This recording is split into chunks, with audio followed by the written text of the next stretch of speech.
And officially welcome to the Wealth Juice podcast. We're stoked to have you on the show, man. You actually reached out to us, which is cool when some people do that to say like, hey, I've heard your podcast. I have a story to tell. And we get a lot of DMs. So the fact that it got through meant that, I really wanted to have a conversation with you, man. So I appreciate you taking the time and coming on the show today. Yeah, thanks for having me. I've learned a lot over my journey, and hopefully I can keep somebody from hitting a few of the same pitfalls that I did. Yeah, man, that's what we'll talk about today. But prior to doing all that, I just want to talk about your entryway into real estate. I know that we were just chatting briefly, like pre-recording. Your dad was a real estate investor. You kind of went away from it for a while and then came back to it. So if you could just pick up where you're at, like, you're coming back into real estate and why you felt like it was the move for you and like the time period and just what was going on in your life at that time. Yeah, so I'll start where I'm at now. So I've got a 23 unit motel. I've got a 108 site RV park on 70 acres, and then I live in Park City, Utah. I grew up in real estate. My dad was a real estate investor when I was in high school, so I got to do a lot of the mowing, painting, and maintenance projects for him. And that was back before the internet gave much information about real estate. So I got to go to a few real estate investing conferences with him. So from an early age, was indoctrinated into the value of real estate and it being a wealth building tool. My journey to where I am now has been interesting and all over the place, but it's something I always knew I would get back into. Yeah, love it, man. I want to talk about what you're focused on now then, because there's a lot of people who want to get started investing in real estate. They don't know what to do. They don't know where to turn. They start out with a single family, maybe a duplex, but I know that you're an agent, but talking about this motel game and RV park that you have, like, I just think it's such a unique aspect of real estate investing. So just tell us about where your portfolio is right now and then what you're currently focused on. Yeah, so I've got some people would call it a boutique hotel. I just call it a motel.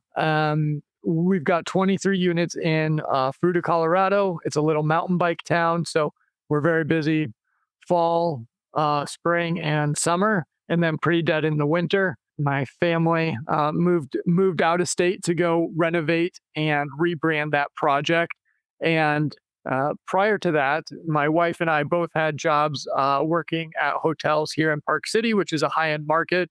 And we really love the hospitality aspect and also the active income part of real estate. We've had a duplex before this, and making a couple $100s a month per unit is great and much more passive.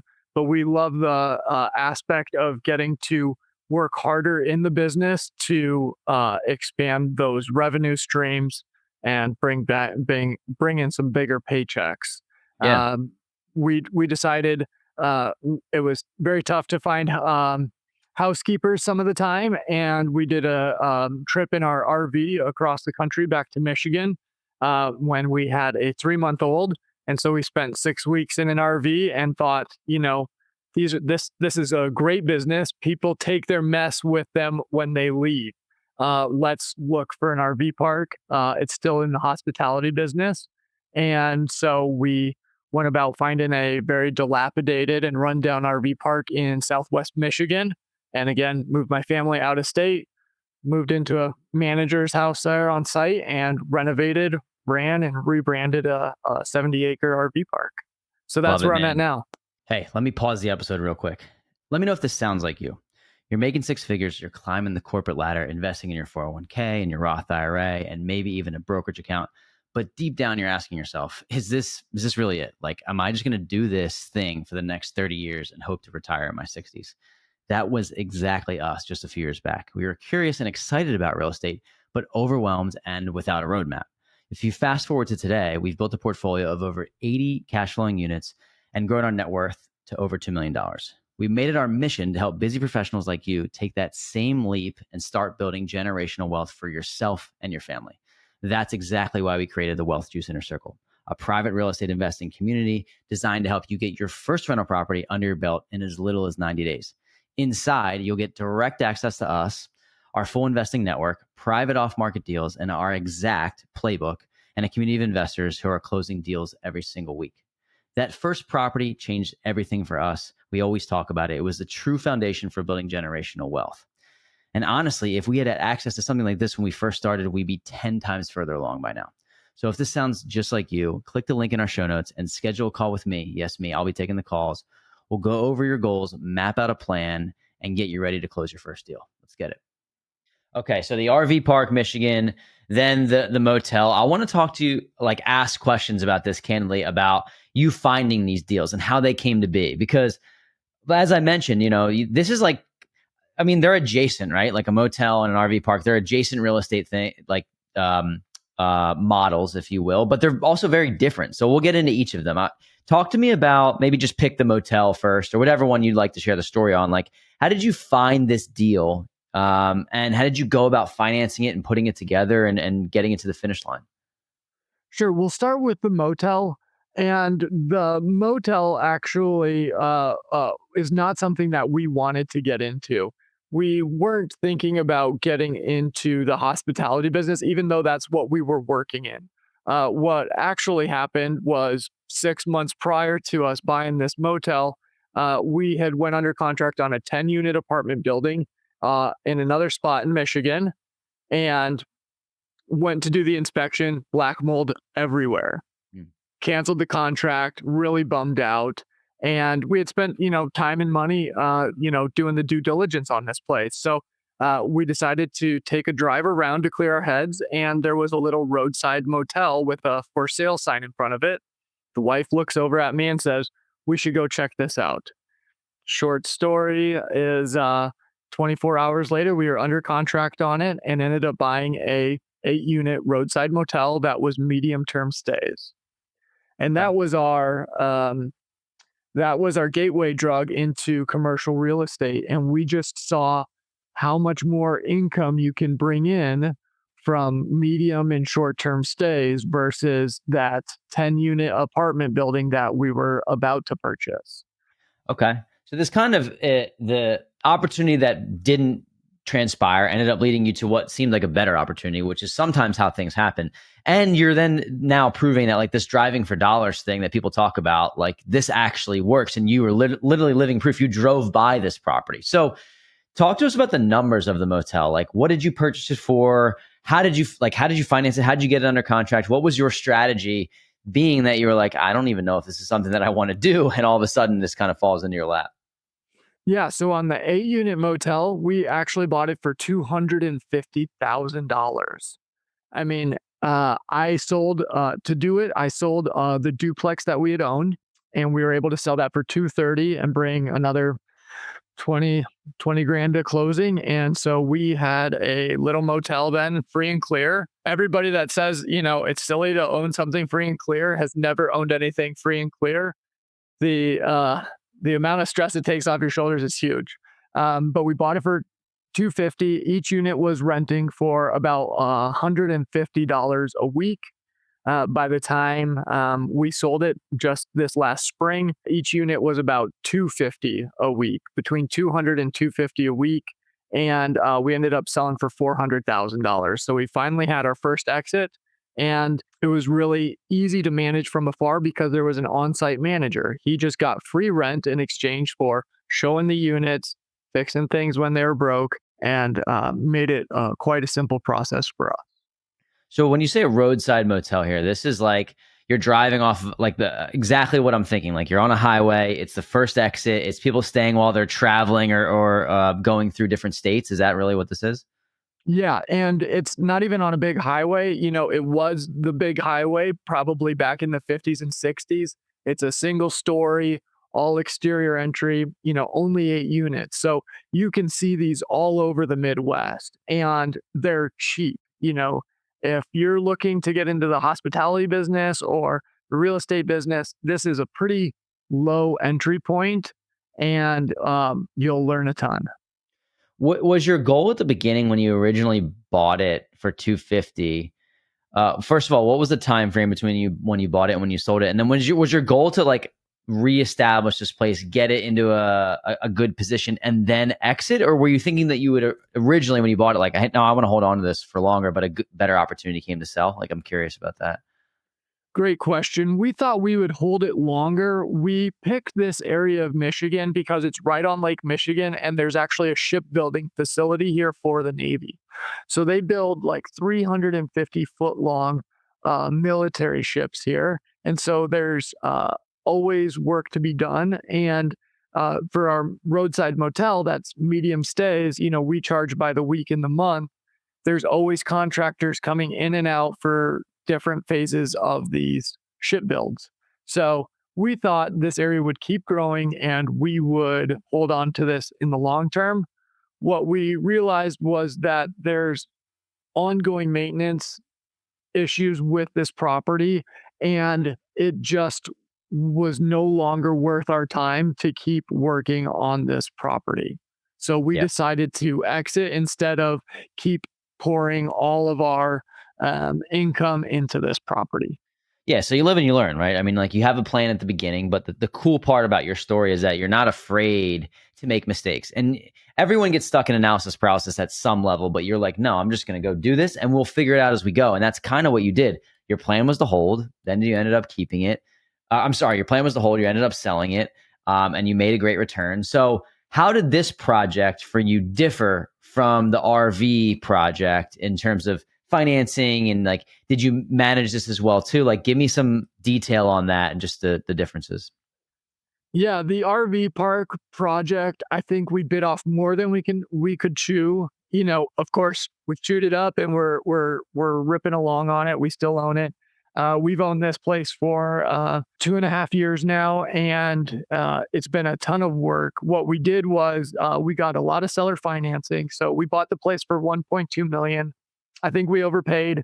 I was just at a outdoor hospitality conference, and I was talking about this renovation we were doing, and another investor said, "Oh, well, was such and such representing that one?" And I was like, "Yeah." He's like, "Oh man, we looked at that. I hope you got it under a million."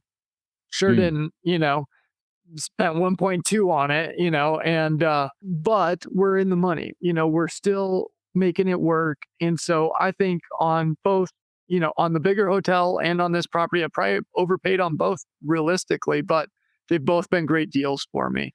And so I've got 800,000 in seller financing on that, and then we had to round up some hard money because our lender fell through on the other part of the loan. got it. Okay. First of all, I appreciate how candid you are in just sharing this, because I think that it's important for investors and people who want to get into real estate, for them to know that people that are actually doing the work and doing these things still make mistakes, and they're willing to share the fact that they still made a mistake. But real estate is so forgiving, Jonathan. You know this. Like, if you hold on to things long enough, or if you make the necessary upgrades, or you put the right systems in place, you can.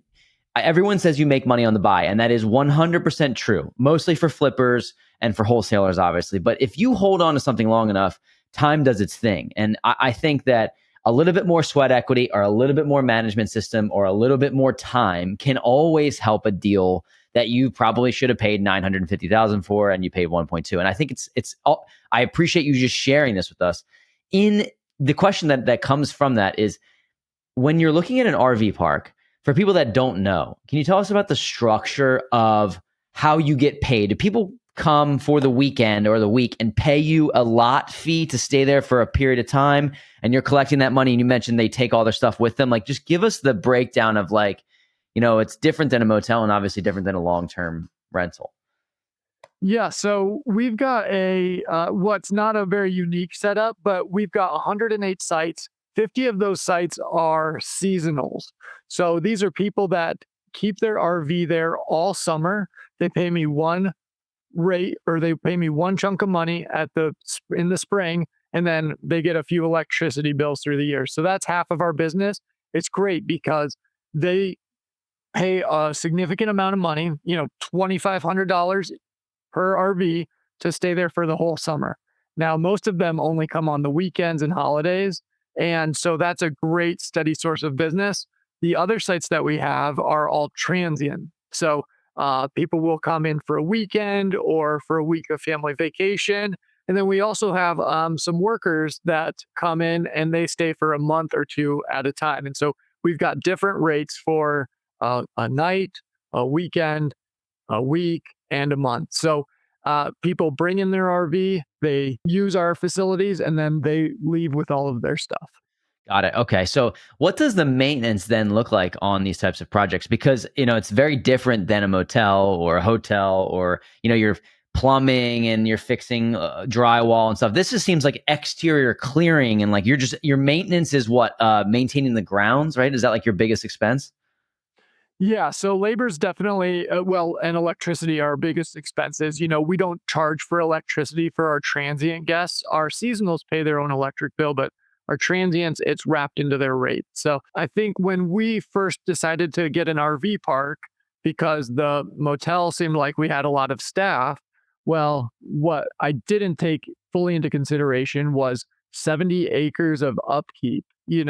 The grounds, we're doing mowing all the time, we're weed whacking, we're weeding, we're cleaning the bathrooms.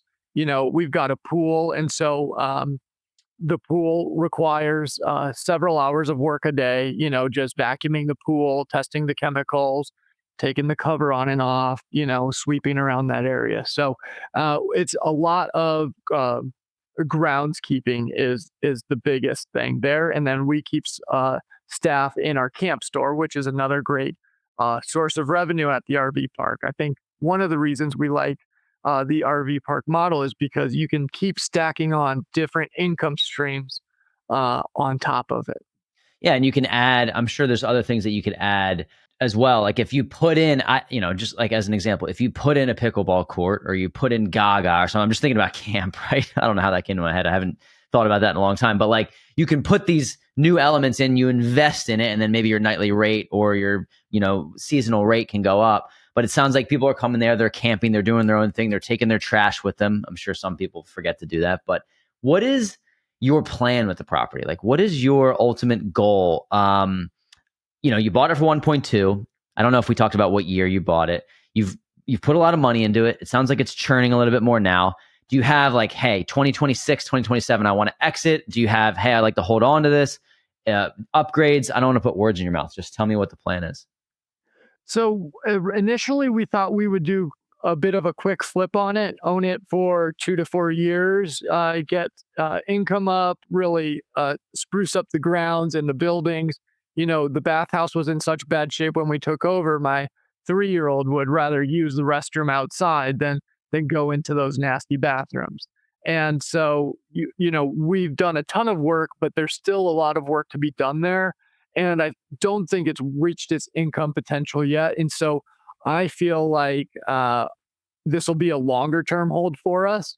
I think one of the concerns is the aging infrastructure. So this summer, actually, our well failed and our septic system. So just got a new well put in a month ago, hit great water. And then this winter, we're putting in a new leach field for our septic system, and but we've got aging electric up in the park. And so, we kind of thought we would do a little bit of a hot potato with it and just hold it for a little bit and get rid of it, but there's still so much potential there that I think we would like to keep it for a few more years. For instance, we're going to be adding cabins this next year to really boost our income. We'll be buying more golf carts for our golf cart rentals, and then there's another 20 acres of a vacant field that could be developed into a whole nother RV park or a glamping area or an events venue. There's just a ton of optionality there. And so we just want to kind of go deeper on this property instead of adding more to the portfolio right now. Got it. Okay. I was going to ask like the focus for your future. It sounds like maximizing this in because you own this like plot of land essentially when you own an RV park. And you seem to be like off the beaten path a little bit. What is the permitting like in terms of like doing the work? Can you just put up cabins? Do you have to go through this long drawn out permitting process or can you kind of do what you want with the space? I find that interesting. Well, we do have to work in conjunction with the county and the state on a lot of these things, with having a pool and a type 2 non community water source. We have the health department coming out at least twice a summer. So it's not like there's never any eyes on the place and we can just start throwing stuff in. But that being said, the cabins that I'm adding are actually still going to be on wheels. And so because of that, they're not fixed to the ground. So I do not have to go through permitting to add these types of cabins. So it really depends on what you're doing. But again, I'm also in rural Michigan where we don't have a ton of regulation. And so that has made it a bit easier on some of these things. Cool, man. So how do you manage your time? This is like where I wanted to get to at this stage of the show, because I don't know if you mentioned this, but you live in Utah, right? So Michigan and Utah are not states that are next to each other, right? So how much of your time is spent going back and forth? And or do you have this management system put in place where you don't have to be there that often? Talk to me about what it's like to manage, and let me gather my thoughts here, but like I manage property in other states, but they're very simple in terms of we have a property management company. There's not an RV park seems like a little bit, it's just a different beast. So what's your time like spent going back and forth, or how often do you have to do that? Sure. So when we first bought this place, we were living here in Park City, Utah, and the house was not in what we would consider a livable condition. So my wife and I took turns going out for a week or two at a time and renovating the house before we were able to move our whole family out to the RV park. So there's a house on site.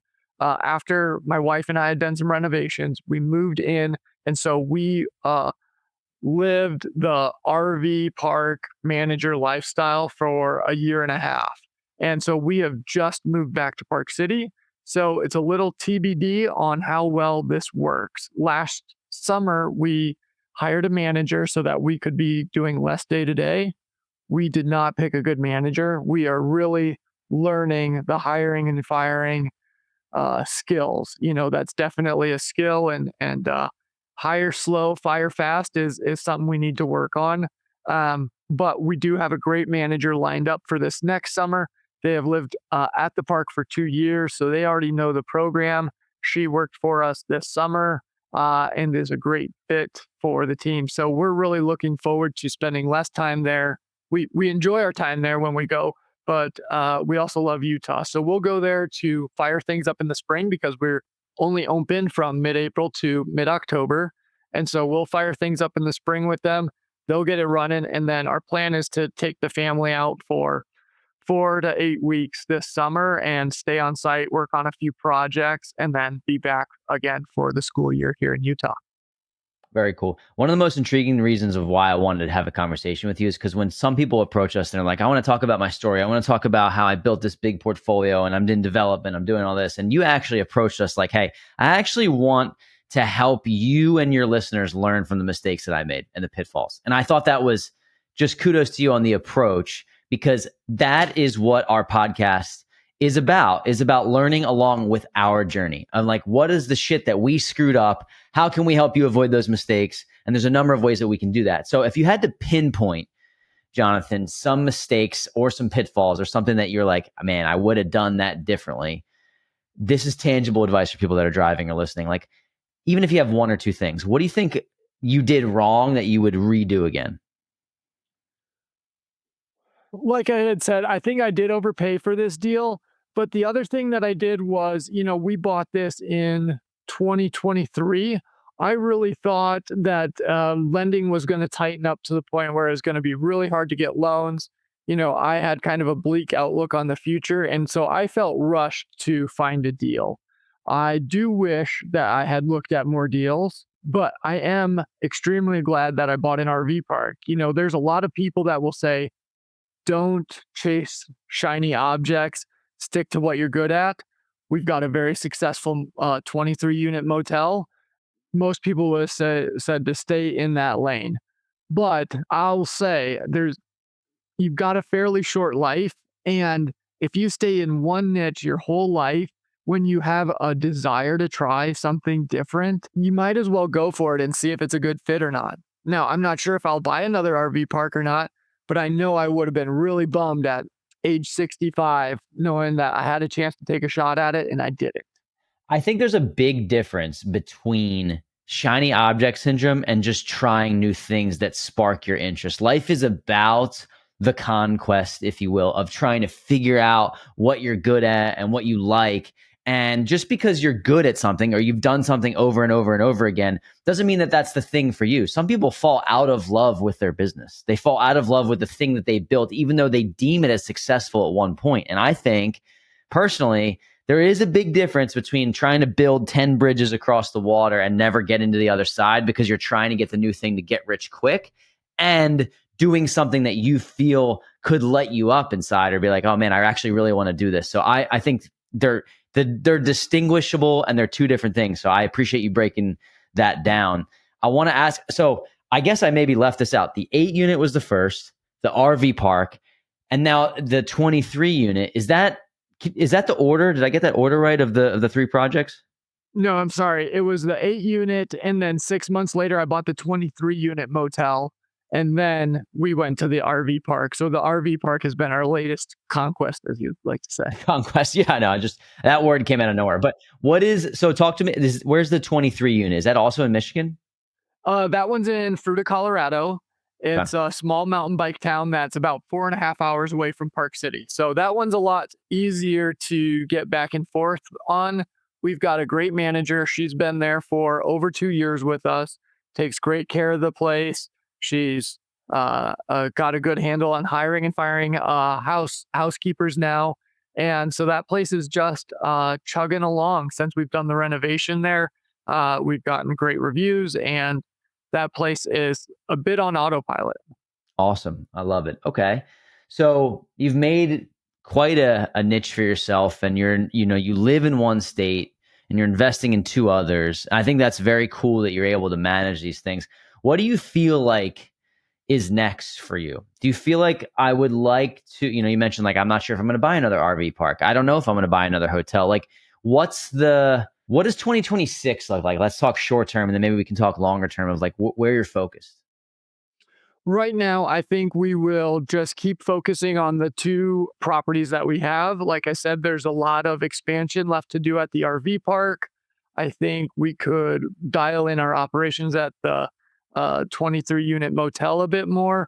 And I living at the RV park, I didn't bring in an income for 2 years. So I am a real estate agent here in Park City, Utah, and I need to just grow my business back here for a little while. And I think 2026 is a year of just regrouping. I know my wife said no new projects in 2026. I think, going back to, the do's and don'ts in this life, the most important do is picking the right partner. Yeah. Not only business partner, but your life partner. And if it wasn't for my wife, I would not be as far along on this journey. She's been 100% supportive. We've moved our family to 3 different states, and she's just a badass. And so having her by my side has really been the most important thing for my business. And I'll say, if she says to pump the brakes for a year, let's pump the brakes. Let's regroup and get back to spending a lot of quality time with my family and dialing in our current businesses. Yeah, I love that. I have a lot of conversations with people who want to get involved in investing in real estate, or like want to take it to the next level. And it's funny. I wait. I guess it depends who you ask in terms of the time frame of life. But I'm 34 and I'm engaged, so I guess I technically waited a little bit. I know a lot of people that got married in their 20s, and I'm glad that I did, because the decision making process in my 20s I probably wouldn't have ended up with the right person.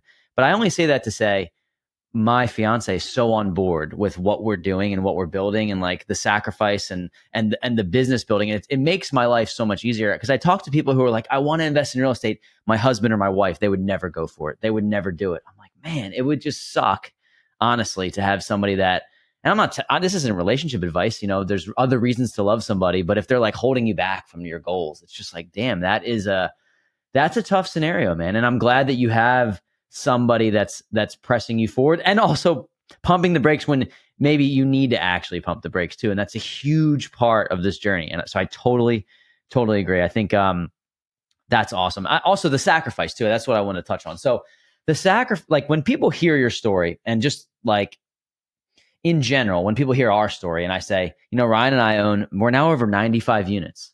And when I tell people that, they think they think that I live a certain lifestyle because of that, or they maybe make assumptions. And you mentioned to me, you running this park, that you didn't take a salary for 2 years.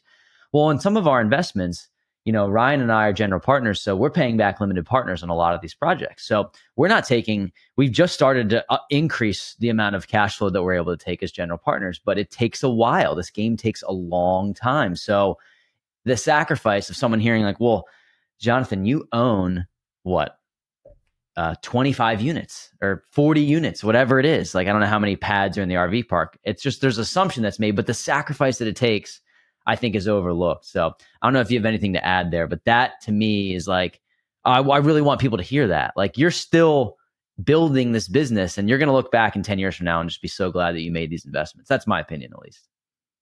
Yeah, if I could go back in time, I would have never been able to buy the 23 unit or motel had my wife and I not moved into an RV on a lot that we owned, built our own house with our own two hands in a RV that didn't have running water, and my wife was pregnant. Like, she would get water bottles from work, bring them home so we'd have water for cooking. We had a porta potty outside for the bathroom. We had a gym membership for taking showers. Like, that is not glamorous, but we were able to build so much sweat equity and save so much money that 2 years later we were able to knock down a 23 unit motel by ourselves without any outside capital. I for the longest time, I had a mountain bike that was worth more than any vehicle I owned. We weren't driving fancy cars. And still we live a very modest lifestyle. And, my overall value of my portfolio is probably $6 million. Listen, life is not extravagant right now. Like, we budget, we have budgets for things. I still drive a 2014 car. Like, it's not glamorous, but it all pays off in the end. Yeah, it does. It really does. And the thing is, the longer you hold, and the more that you, I don't even really want to use the word sacrifice, even though I already have. Just like the more that you plant the seeds and invest in your future, the better off. There's a fine line and a balance between living in the now, right? And I always suggest people do this. Like, if you spend money on your experiences and the travel and the thing and the going places and the enjoyment of your time, I think that you shouldn't really skimp out on those things, because you never know when your number is going to be called. No clue. But if you don't have to have a new leased car, or, it's all preference. If you love cars, go buy the car, dude. Like, do your thing. But I always say, like, if people are like, what should I spend my money on? Like, spend your money on things that really bring you joy and make you happy. And don't negate all of that. But if you can delay gratification for a little while, you're just going to be so in a such better position in the future. So I really appreciate you sharing that.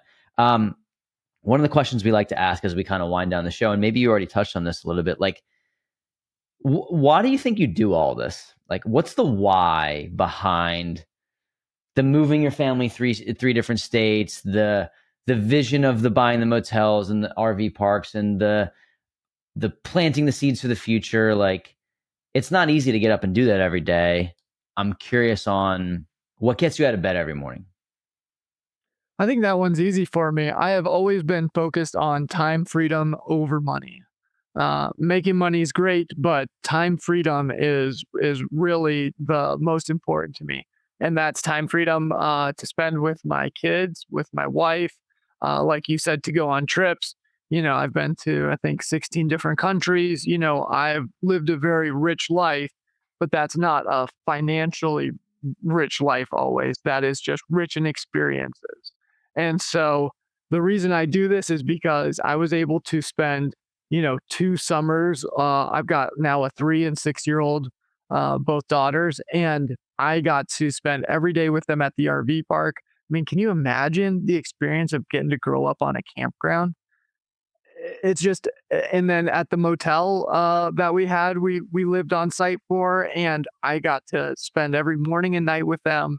We got to go mountain biking together and hiking and do all these experiences. And so this is really a family endeavor for us. And That's how we're going to keep it. And so, time freedom over money is what I've always picked. And it's not to say I didn't make money or that I didn't work really hard.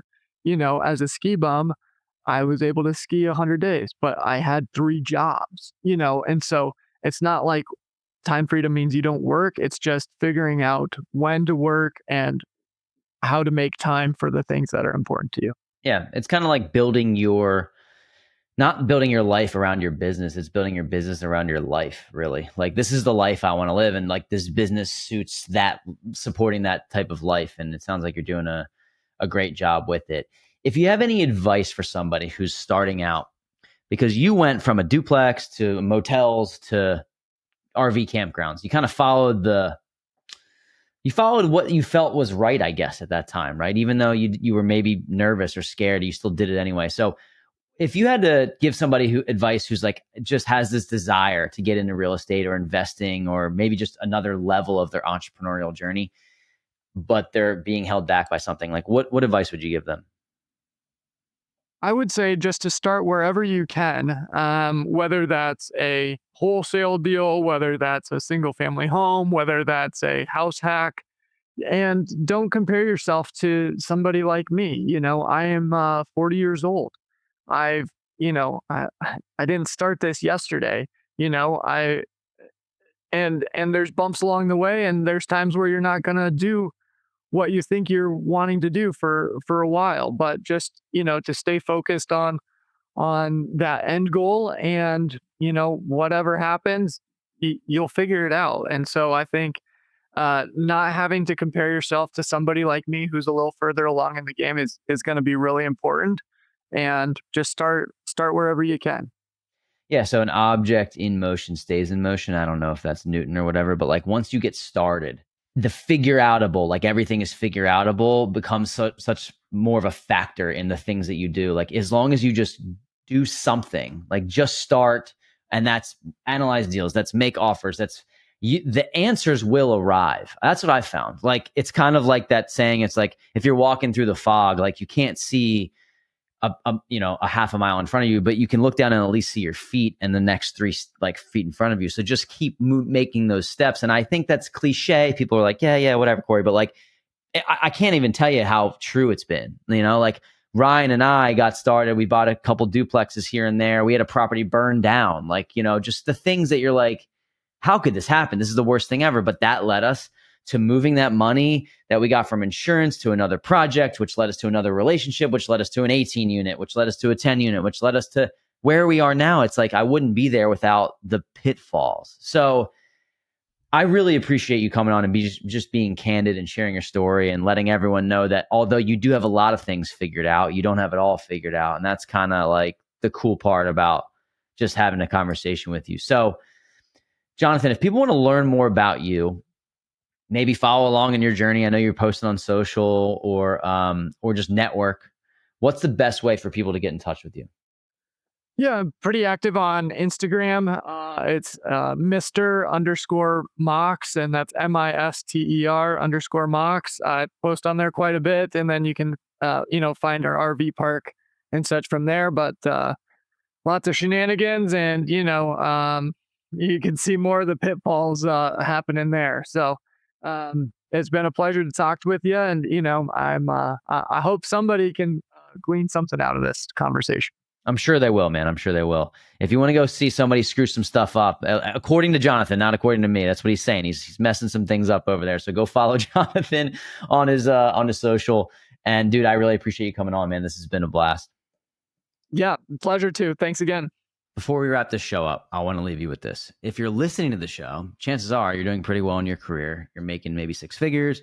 You're putting money into your retirement accounts, maybe stacking some cash in a brokerage account, but you're still waiting for that next level. And here's the truth. Waiting just costs you time. Every month you're on the sidelines is another month you could have had a property paying you and another step closer to financial freedom that you didn't take.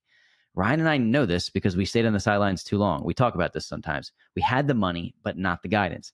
And once we finally got our first property, everything shifted. It was the catalyst that built our entire portfolio and ultimately gave us freedom.